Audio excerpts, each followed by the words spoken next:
Hello everyone. In this video, we will understand the introductory part of microeconomics, and the contents which we are going to cover are that what is economics, and before understanding economics, why do we study economics also, and we will also see that what is the meaning of economy. So children, it is sometimes very hard to understand that what is microeconomics, and if we are able to get it understand, I think in the upcoming chapters it will be very easy for you to see whole contents, and you will also understand that how microeconomics can be differentiated with the macroeconomics, and we will deal with very small points which may not be described with the proper examples in the books, and sometimes when we are reading the lecture we are not able to grasp the idea that what each point wants to say. So we will start with the term what is economics, but yes, before the term economics we need to understand what is economy. So economy is a system which provides people the means to work and earn a living. So you are so big, like you may be in class 12th or maybe you are doing graduation, because this is the subject. When we study, we are able to understand that what is all about our economy. We could see that how people are moving into the market, how people are going to organizations, going into firms to earn money. So everybody, whosoever is living in the economy in a particular age, they approach to the organizations, they go and approach to the firm, and they earn money. So economy is a system in which we have people, and those people are working and earning money. So in Hindi, if you just see, economics is called Arthashastra. Now coming to the next point, when we are talking about what is economics, it is the study of allocation of scarce resources to satisfy individual wants and desires. Now, this is a definition which has so many words which needed to be explained, and I will explain in this presentation. Now, when I am going to just see this definition, the words which are very important to understand are, like if I'll say that allocation, scarce, resources, individuals, want. So these are the things which we have to understand, and then only we will be able to see that what is economics and why do we study.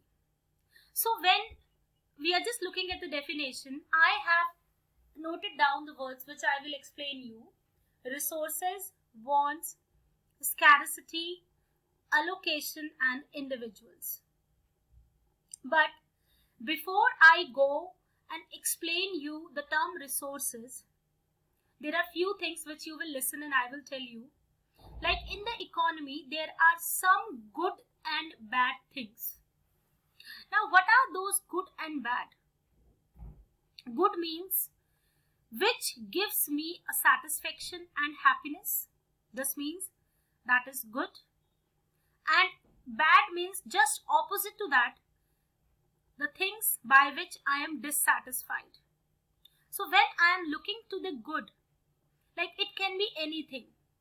Maybe AC, by AC, I am sitting in an AC room, so AC is giving me the satisfaction. I am drinking a cold drink, so that cold drink may be giving me the satisfaction. I am going into a bank, so banking service may be giving me the satisfaction. I am using hospitality of someone, so that hospitality is so good that it is giving me a satisfaction. So good are those things which are basically giving me a lot of satisfaction. And what are bad? Which dissatisfied me. Now what are the things which dissatisfied me?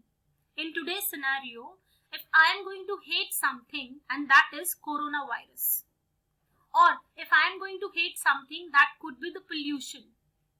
The pollution could be like river pollution, air pollution, or anything.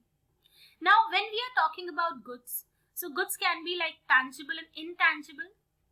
tangible, all the goods which are physical in nature, and intangible, which are services. So like if I said to you that I am very satisfied with the banking service, that will be intangible. And if I say that I am very satisfied with this pen gives me a very beautiful handwriting and the grip of this pen is very good, so that will be a tangible good. So why we are studying this, why I am telling you that we have goods and services? Because to produce these goods and services, we need resources,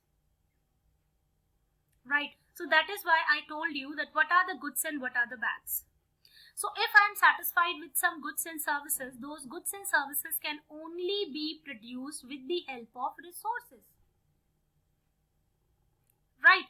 Now, if somebody is going to ask me that what are the resources, what do you think, what are the resources? We can have natural resources, we can have labor resources, we can have capital resources. So now when we just look at this, we will be having resources, but I'll tell you each one of this in detail. So natural resources are those resources like which is given by the nature to us. You know, most of the time we are able to complete the whole book, but still we are unable to understand that what are the labor resources and what are the capital resources.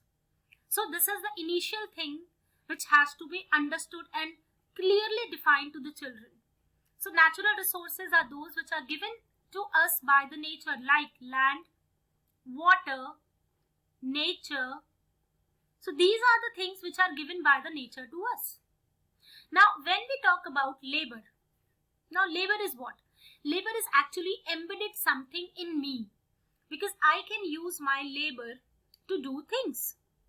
So the labor could be physical labor, the labor could be mental labor also.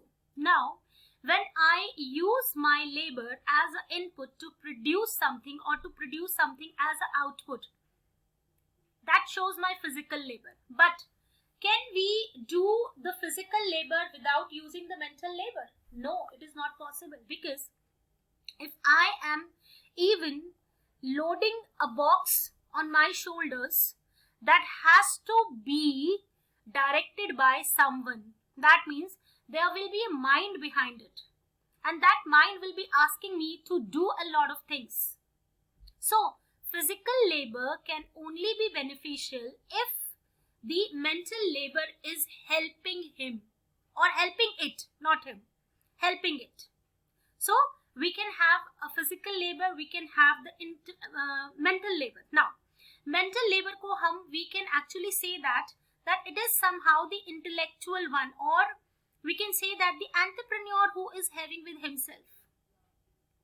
Because if the entrepreneur is not with me, or the entrepreneur is not with the company, who will make the blueprint of the organization, who will make the plans?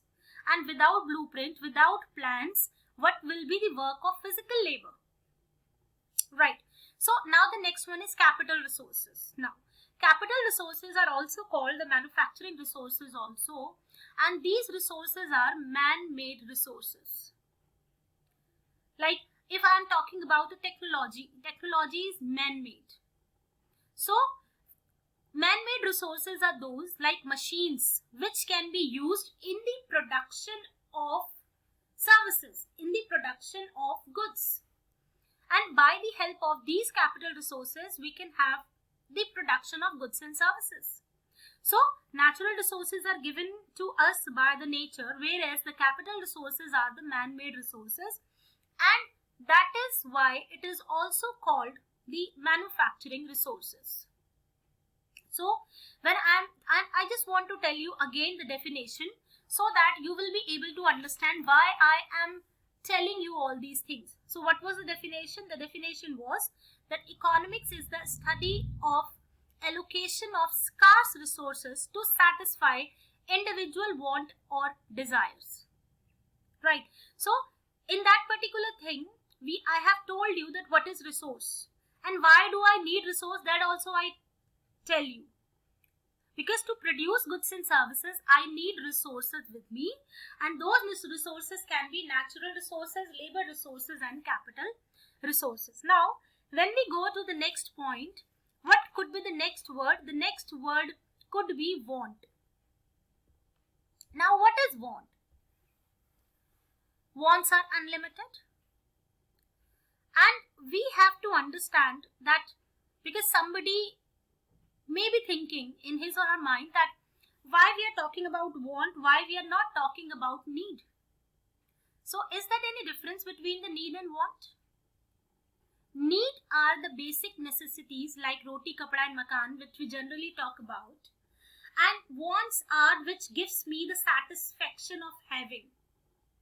So we have unlimited wants with us, and it is very, very difficult to measure, because we are not satisfied at all, and we want to keep on, and we actually keeps on increasing our want.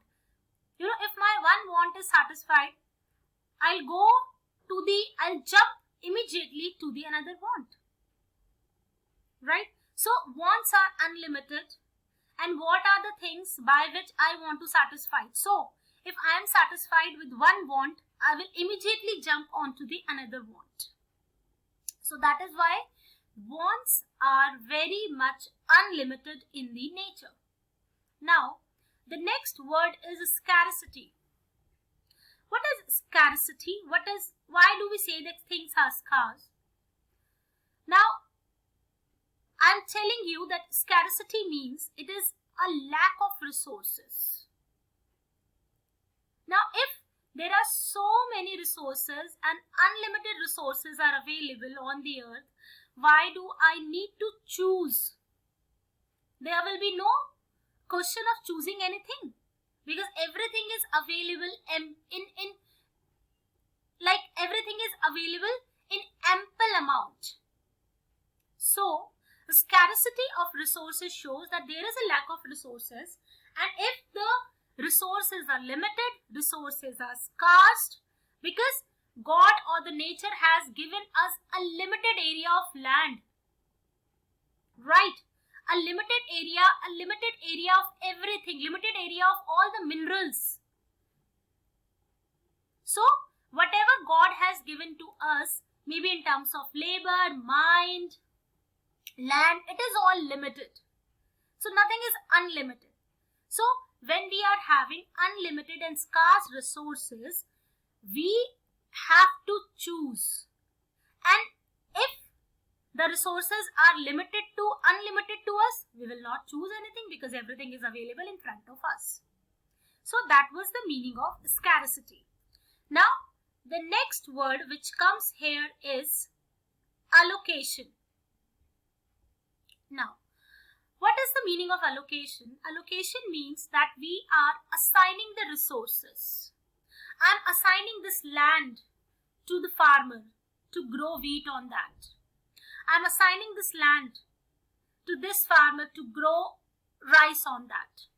So what I am doing, I am assigning the resources. But whenever we are assigning the resources or doing the allocation of the resources, we have to keep few things in our mind, and those things are basically explained in the terms of central problems. Now, what are those central problems? The central problems of anybody of an economy could be that what to produce, how to produce, and for whom to produce. So what is what to produce? क्या मतलब है what to produce का?